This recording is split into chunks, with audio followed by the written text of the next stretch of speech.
Petite infidélité au cinéma aujourd'hui avec le retour de Super Mario Wonder sur Nintendo Switch. À l'heure où la majorité de la sphère gaming et même ciné se concentre principalement sur Spider-Man 2 sorti le même jour que Mario, je souhaitais revenir sur cet excellent jeu de plateforme en 2D qui 40 ans après le début de la licence continue de nous faire rêver.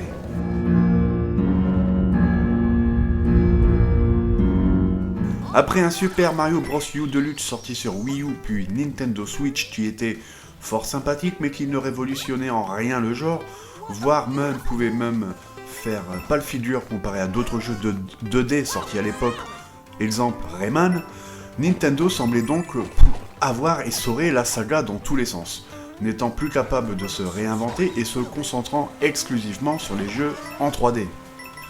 Mais ce fut quand même une petite surprise lorsque le jeu a été dévoilé au mois de juin lors d'un Nintendo Direct.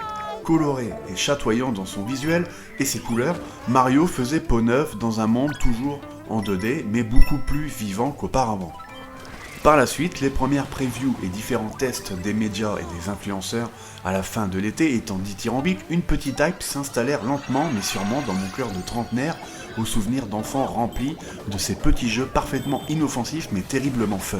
C'est donc avec un petit frémissement que le jeu sortit ce 20 octobre, légèrement éclipsé par la sortie de Spider-Man 2 et toute sa communication qui va avec, notamment sur les réseaux sociaux.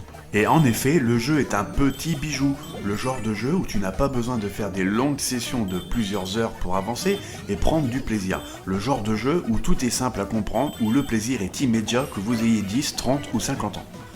Porté donc par un univers immersif et terriblement fun, le jeu est rempli de plein de petites nouveautés qui font du bien. Des badges permettant de donner des skills différents à notre personnage, influencer totalement notre manière de jouer dans chaque niveau jusqu'à donner une petite dimension RPG au jeu.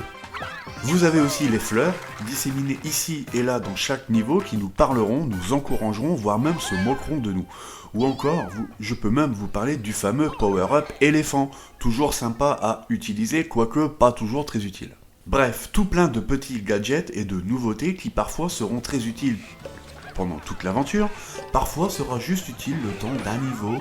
Et la force du jeu, justement, c'est que tout n'est que découverte tout au long des différents badges à récupérer. On ne sera jamais obligé d'utiliser tel ou tel badge pour réussir un niveau. La liberté est de mise et le joueur est totalement maître de son destin de ce côté-là. Côté défaut, on pourra toujours reprocher un jeu globalement pas très difficile, même si sur la fin certains niveaux sont quand même assez hardcore.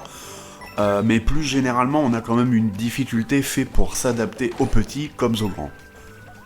Petit aparté, quel plaisir d'avoir un jeu définitivement fini à l'achat, où il n'y a pas besoin de mise à jour pour corriger des bugs et autres dingueries de ce genre, qui nous accompagnent dans chaque jeu depuis à peu près maintenant 10 ans. Autre petite réussite, le son. Entre ces petites fleurs qui nous parlent sans cesse tout au long de la progression, ces musiques jamais redondantes et toujours fredonnantes, le jeu flirte même parfois avec un jeu musical, tant certains niveaux sont basés sur le rythme des chansons. En résumé, Nintendo dépoussière la saga 2D de Mario avec ce Super Mario Wonder, offrant un dépaysement total et réinventant complètement la formule. Nintendo prouve une fois de plus que même 40 ans après, les jeux simples sont aussi parfois les meilleurs.